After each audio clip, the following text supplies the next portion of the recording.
Hi there, Montessori leaders. I'm Camila Campuzano, the community manager of Montessori Thrive and Nido Marketing. Welcome to the Nido Marketing YouTube channel, where every week I make videos to help Montessori school leaders market their schools, grow their admissions, and find a sense of community and support online.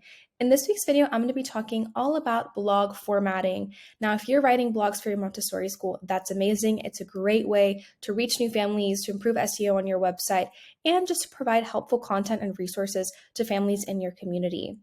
We already know that content marketing works really well in the Montessori space because when parents learn about Montessori through your school, you become a thought leader and a trusted source for all things Montessori. So writing a blog can be a great way to do this.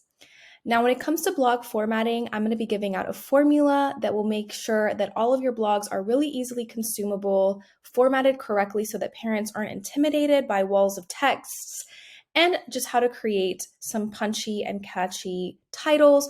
All of these things are important. You don't want to write a blog that has too many words or doesn't have the right vocabulary or just isn't digestible to somebody who may not know that much about Montessori yet. So I'm going to be giving you some tips for writing great blogs. Let's go ahead and get started. First things first, when you're writing a school blog, you want to make sure that you have a captivating title. A good title counts for several reasons. Firstly, for SEO. Secondly, you want to capture people's attention and lead them into something that they actually want to read. So here are some tips for writing good titles. I'm going to give you some examples of good titles, why they work, and I'll give you some example of some negative titles that don't work as well or don't invite the reader as much. So here's a great one, 10 essential Montessori materials every parent should know about. I love starting things off with a number. Lists make for great blog structures. It's really approachable and it infers that the content will be broken down. This also invites the parent to read something that they should know about. So it's giving them that lean in. So it really works because it offers that clear benefit to the reader. Another great title example here, How Montessori Education Fosters Independence in Children. Every parent would like to have a more independent child. So this is something that offers value and it addresses a topic that Montessori parents specifically are going to be interested in.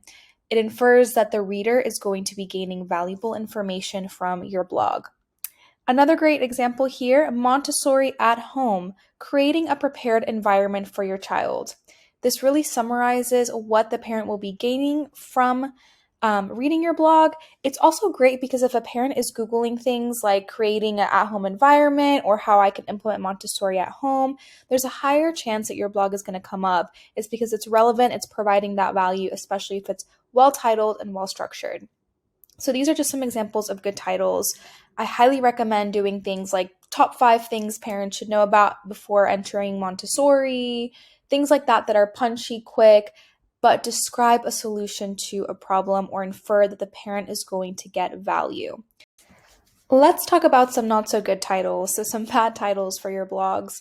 Number 1, here an example is Montessori Education. This is so vague and generic. It really doesn't invite the reader to understand what they're going to gain from reading that blog.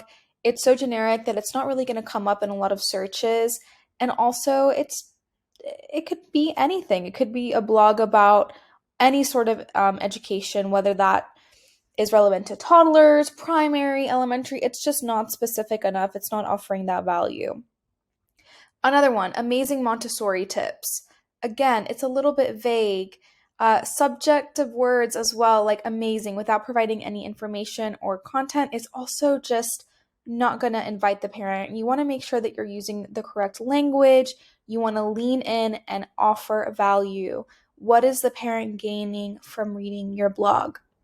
A third example, a day in the life of a Montessori teacher. Again, this is not really relevant to your target audience. You're writing blogs to cater to your current and prospective families. What is going to be valuable to them? They may not be that interested in things like that, or maybe the history of Montessori. They are interested in reading something that's going to solve a problem, things like parenting problems, or how can I implement Montessori in my home? How can I overcome this common parenting challenge? How can I, be there to support my child? All of these things are actual problems that parents want to learn more about. So these are just things to consider when you're coming up with blog topics and good titles.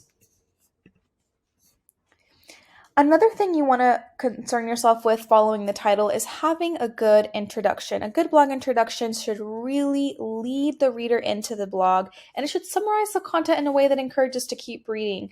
So what are they going to learn if they keep reading?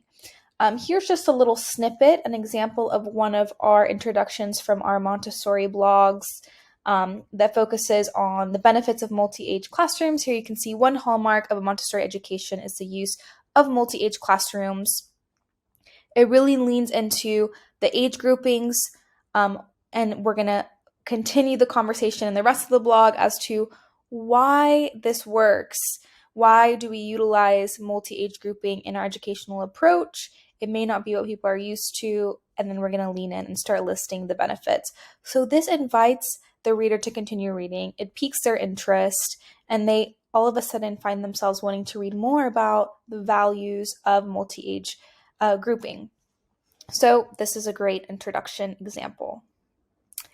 Then you want to focus on having a good body. This is where you really provide detail on your main points. Here's how to write a great body. You want to make sure that you break up your text.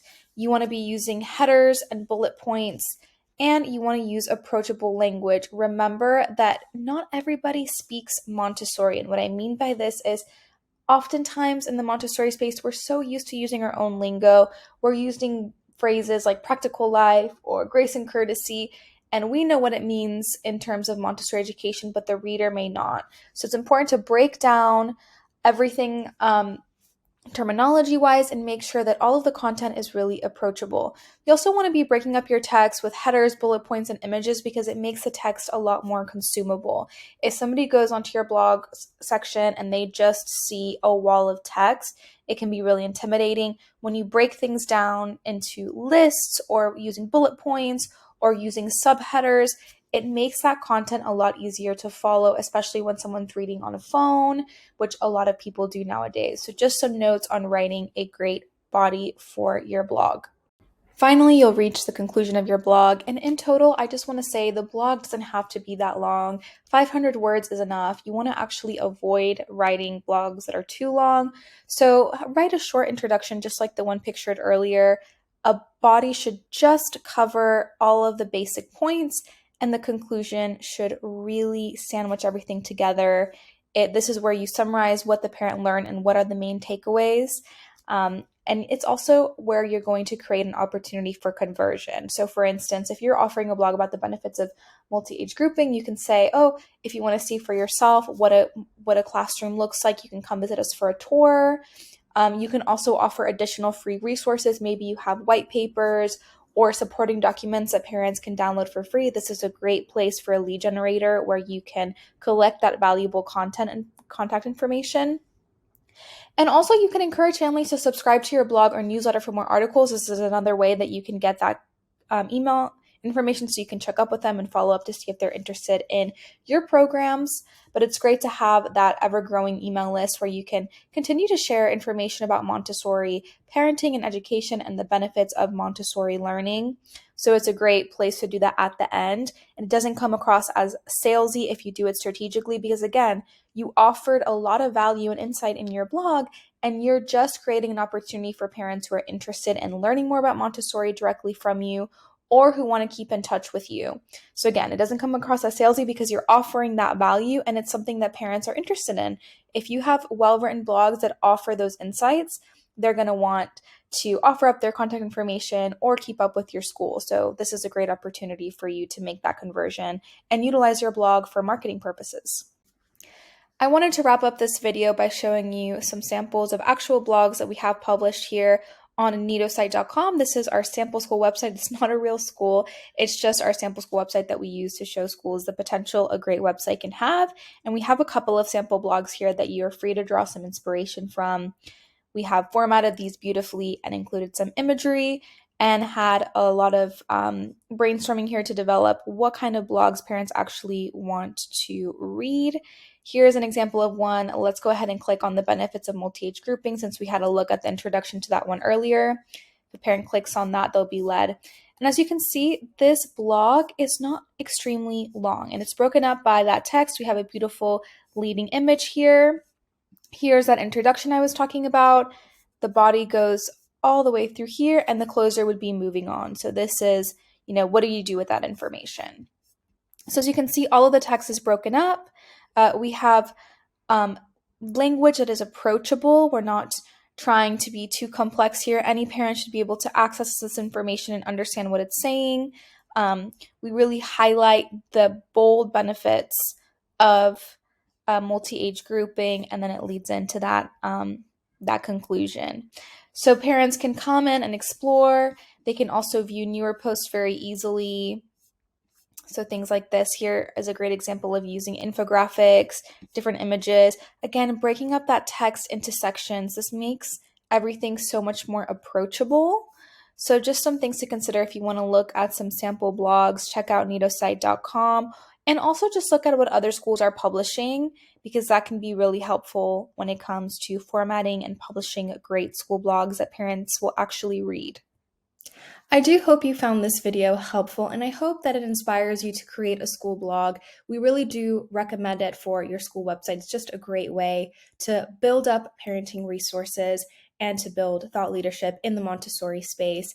If you have any questions about content, check out our content resources. All of the links to our website and resources are in the description below. I highly recommend you check out our content services. We actually at Nido Marketing have an amazing Montessori writer who creates articles for our school.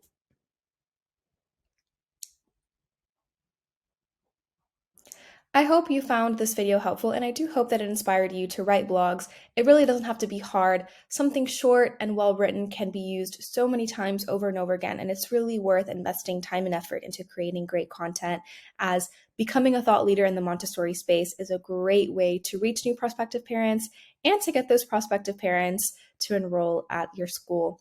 If you need help and support when it comes to creating great content for your school, I highly recommend you check out Nido Marketing's content service. We have an amazing Montessori writer on staff that actually writes weekly blogs for all of our content clients. It's a great service if you don't have the time or resources to create your own blogs.